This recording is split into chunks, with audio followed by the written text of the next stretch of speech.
Assalomu alaykum. Bugun sizlar bilan 23-betdan darsimizda yana davom etamiz. صحح التركيبات التالية.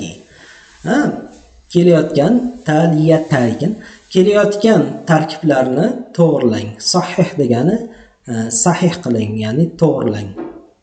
Demak, bu yerda xato tarkib bo'lgan ekan. Tarkib o'zi nima? Tarkib so'zning tuzilishi. Ana shu so'zning tuzilishi bu yerda xato berilgan, biz uni to'g'rilashimiz kerak. Demak, birinchi so'z bizda al-qalamu at-tabibi. Al-qalamu at-tabibi deb yozilgan. Bu yerda nima xato?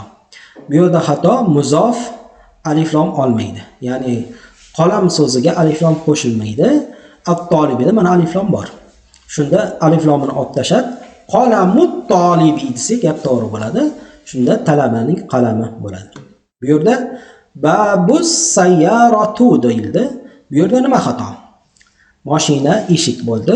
Mashinaning eshigi bo'lib izofa bo'lishi uchun muzof ilayh kasra i bilan majrur bo'lishi kerak yoki in tanvini bilan. Bu yerda alif lomlik bo'lgani uchun kasra i bilan i'roblanadi. Babus sayyarati, mashinaning eshigi. Bintu Hamidun deb yozilgan. Bu yerda xatolik. Muzof ilayh bu yerda in tanvin bilan i'roblanishi kerak. Bintu Hamidin, Hamidning qizi. Al-kitabu al-waladi deb yozilgan. Bu yerda xatolik, yana alif lam qo'shib qo'yilganiga muzofda demak alif lam bo'lmaydi. Shunda kitabul waladi deb o'sha to'g'rilaymiz. Mana bu yerda ochiq qolingan joyda to'g'rilab yozamiz. Ismul walada.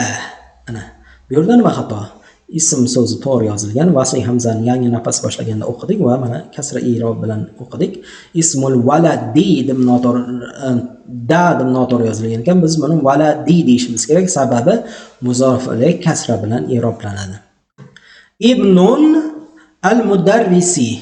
Ibnun, ya'ni un tanvini olibdi. Muzof hech qachon tanvin olmaydi. Muzof demak alif lam bilan kelmaydi. Demak, bu yerda tanvinni o'rniga zamma u bilan i'roblaymiz. Shunda ibnul mudarrisi bo'ladi. O'qituvchining o'g'li.